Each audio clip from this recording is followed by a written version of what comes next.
Now, when you talk about these things, somebody in the audience must come up, I assume, and say, well, oh, we only understand 4% of this stuff. Yeah, that's great. So I love it. how is that different from Bill O'Reilly saying, well, in that case, the rest of it's God, and you guys are you're just expounding beliefs here. You've got no evidence for the 96%. The difference is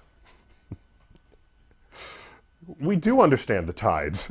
The tides are part of the 4% we understand. So Bill O'Reilly is giving a list of things that are fully understood. If he had given a list of things that are not understood, okay, that would be a different reaction. And it would be less susceptible to comedic mockery than saying, tides come in and out, you can't explain that. It's like, yes, we can. We've known that one for the last couple of 100 years. Give me a better example. So if he said, there's dark matter and there's dark energy forcing an expansion of the universe so fast that it's accelerating. You can't explain that. Right. We can't explain it. Okay. I don't think he knows enough physics to be able to tell us what it is we don't understand yet. That would have been a more interesting exchange with the atheist guy. I forgot his name, forgive me, but the guy who he was interviewing. Now, if he wants to use that as evidence for God, but then we just have to come back and say, well, doesn't mean if you don't understand something and the community of physicists don't understand it, that means God did it? Is that how you want to play this game? Because if it is, here's a list of the things in the past that the physicists at the time didn't understand. And a talk show you might have conducted 200 years ago would have said, the planets do retrograde? Can't understand that, must be a God.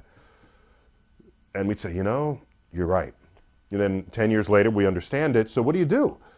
So if that's how you want to invoke your evidence for God, then God is an ever-receding pocket of scientific ignorance that's getting smaller and smaller and smaller as time moves on. So just be ready for that to happen, if that's how you want to come at the problem.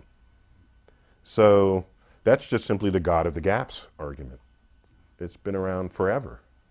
So, in fact, people who want to make arguments. And wait. And I don't even mind.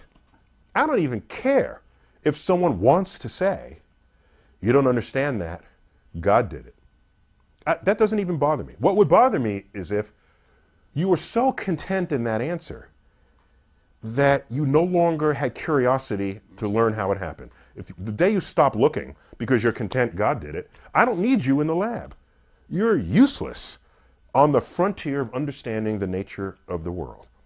And if the world had been,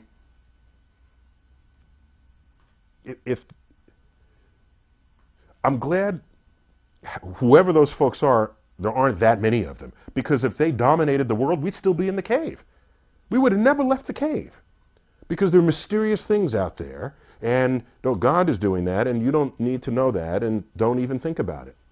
Where would we be if their understanding of the world ruled the world? So I don't mind it, but just don't prevent others from conducting that investigation themselves. Yeah. So he could have made a better case if he'd had an astrophysicist as a consultant advising him. He would have made a different case. Find some physics we don't understand, and if he wants to call that God, no, then you come at him with the God of the gaps argument. But you don't pick something that we can understand, because then you're just object of mockery.